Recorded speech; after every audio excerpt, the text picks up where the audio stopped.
This is my hip hop review of the Teenage Engineering EP-133 K.O.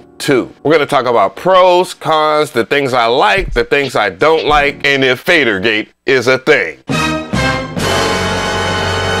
Full disclosure, Teenage Engineering did not send this to me. I purchased it off of the hype of seeing that Teenage Engineering actually is charging, and that's the first thing I want to say, $300 for one of their devices, which is astonishing given the fact that they are selling a table for $1,200. Also, I have links in the description box for all the sounds that I use. Please support us at 16levels.com. I won't have an affiliate link in the description box unless things change. I will tell you otherwise. It will be listed as an affiliate link. I don't do any of that shady shit. So people wanted me to compare the loudness of the K.O. 2 to the MPC Live 2. So here is the loudness of this unit coming through my microphone. If you can actually hear it, because I do run a gate on my microphone. And I'm gonna turn it down. This is all the way down and this is all the way up. The MPC Live 2 speaker is on. Let me press play start. Let me tap the microphone for proof.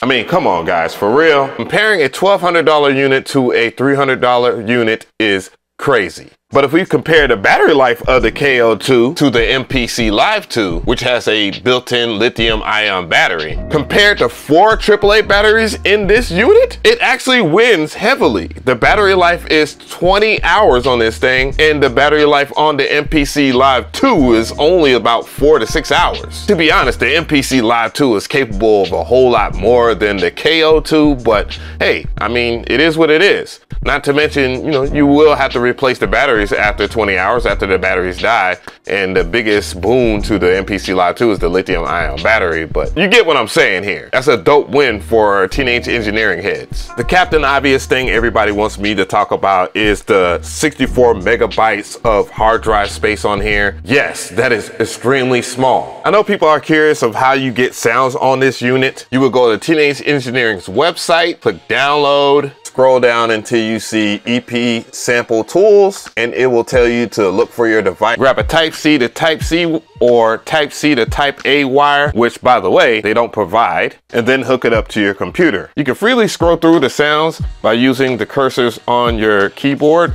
and you can addition sounds and trim them on the K.O. 2. You can select the user slots that are open, and then you can load the sounds just by going through your folders. If you don't like a sound, then you can delete it by going to this X sign. However, I share the same sentiment as everybody else. I wish it did have an SD card or at least a micro SD card slot, but I think you will make it just fine. I highly recommend sampling into the unit versus loading long samples onto the unit. That way you can take true advantage of the sampling system, which is much like the vintage samplers out there like the SP1200, the MPC 63000, 2000, 2000 XL. You get what I'm saying. Our fellow content creator, Cuckoo, said that the KOF 2 should be the KOF 2000, kind of comparing similarities to this with the MPC 2000. By the way, I'm a huge fan of your channel. If it wasn't for you, I probably wouldn't have picked up an OP1. And I kind of get what he's saying, because, you know, fade over here, fade over here. You have a numpad over here, numpads over there, though these numpads function like these pads right over here. And then you got these knobs over here, and then you have these knobs over here.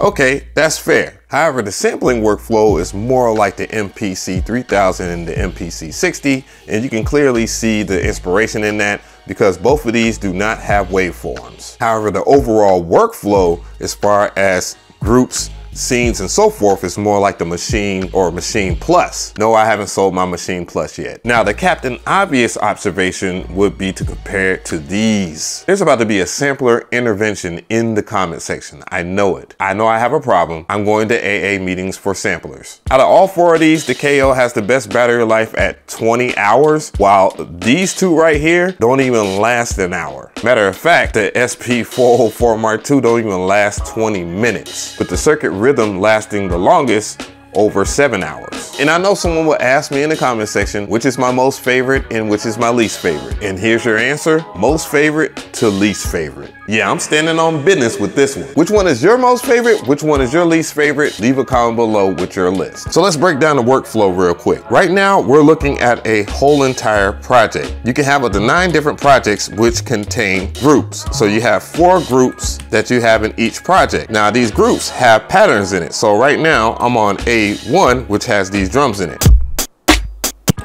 But if I was to go to like A3, then that pattern has nothing in it. In each one of these groups, tracks, period sign to 9 is a track. So you can have 12 tracks per group. So this group right here, B, is actually a sample. You have like the sample in that group. So basically, if you use the sample or something like that, I would keep one group for sampling, another group for your drums, and then another group for whatever else, and then whatever else. So you actually have enough workflow. So each one of these numpads are considered a track. One could be sound or it could be MIDI. So basically what I'm saying by MIDI is if I go shift and sound, I can go over here and use the plus or minus sign and change it to MIDI. And then I can send it from MIDI out to the MIDI end of a synthesizer. And that way, you know, you could just dictate what you want. And you can control and change sounds by using these encoders right here, which by the way, I don't like the fact that these are fixed encoders. I think that's very problematic. Just like I think it's problematic that the volume knob doesn't have a kind of a niche to it, that indicator where you can tell if it's all the way down or if it's all the way up. Yeah, if I was to talk about this fader, the fader works right now. So let's just sample something. I'm gonna sample my iPad into the K.O. The first thing I wanna do is just make sure that I go to a different group here, and group B will be just fine. And then I'll just go in the sample like I showed earlier, and I will choose C, and then I will choose a pad, and then make sure that I play it. It's gonna get loud.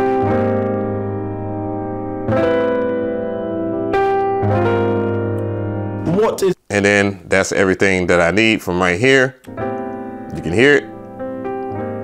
It is super crunchy because I had it really loud. You can adjust the volume when you are recording something in. You can adjust the levels or whatnot so it's not so hot. And you can also adjust the threshold too. Don't forget about that. So I'm just gonna go ahead and chop this sample right here. So I'll just go back in the main, make sure it's in there. Now I'll choose shift and sample, and it's gonna play.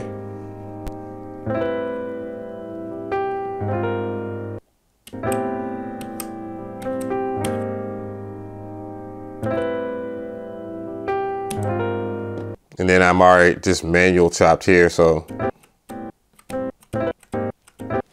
And you can adjust it using these right here, these encoders. All right, let's go ahead and record now.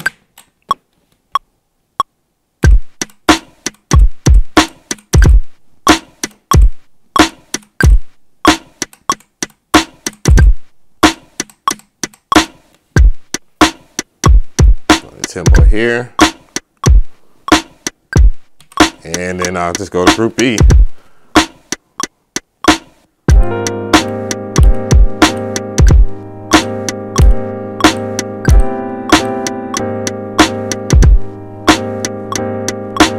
So I picked out a bass, and what I'll do is I'll just go into key mode, but I'm gonna go ahead and make sure that you know if you press and hold down key that you can change the octaves.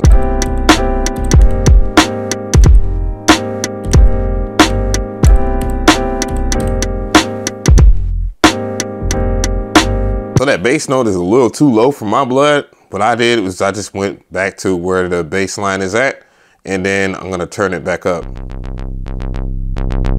You can see you gotta be in sound mode too, by the way. So let's hear it in action.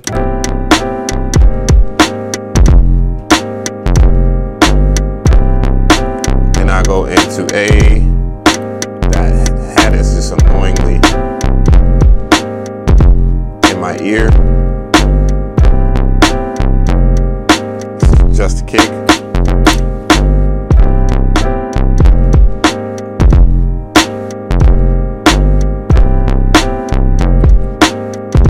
Kick. Ooh, Jesus.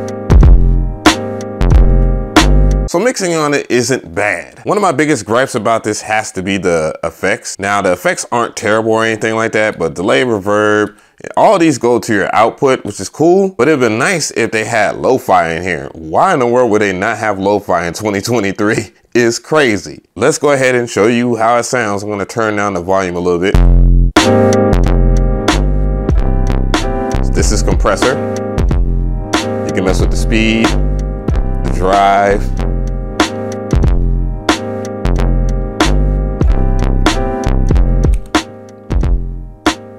And I don't know what this is. I think that's filter. I guess that can be somewhat of lo-fi. And this is feedback, or I don't know, chorus. And this is distortion. I guess you can use that as lo-fi. And then this is reverb. If you press a hold effect, it has a different kind of result. It will sound like this right here. There's the fader, of course. That's one of the things that they try to drive or whatnot. And you have to assign the fader. So fader to pitch.